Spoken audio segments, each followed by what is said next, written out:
where the journey is begun. I kneel at the altar of my discontent and find that I don't have much to pray for. It is snowing and the devil cries cold, shameless, disconsolate tears at losing me, whom he had thought his favorite son.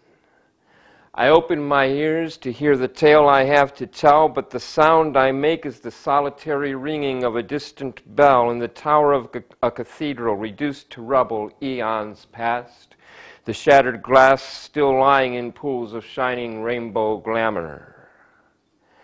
I cannot help but feel that I have passed this way before as I light a lamp with shaking hands and unlock the fallen door. The flickering flame casts little illumination into the dusty gloom as I make my way from room to room, lit mostly by the fire of my imagination.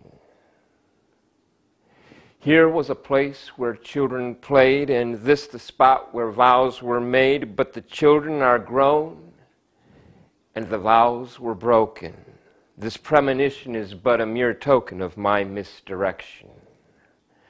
How can I teach the lessons which I myself have learned within these vaunted halls where memory still burns like acid etching pictures on the silver plates of my mind from which no one dares to eat? The meal is not complete without the sacrifice of at least one unblemished soul. I can no longer count the multitude that I have swallowed whole in the pursuit of my own satisfaction.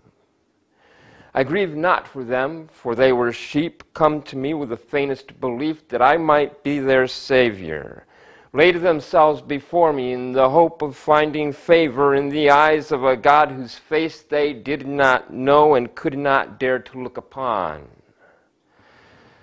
My sorrow is for myself, that I was not what they sought, that I had nothing to trade for the coin with which they bought my emptiness.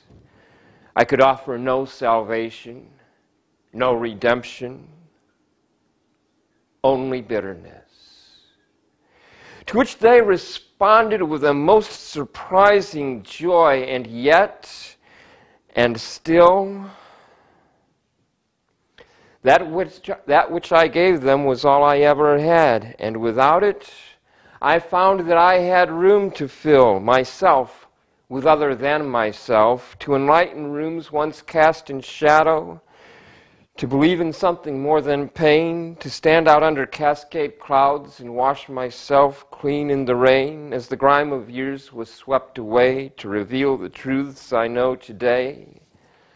The first sound I spoke after many years of soaking my voice in acrid, unwept tears was a croak, accompanied by a grimace. My first sentence, a word I could not finish, but I am done with it now.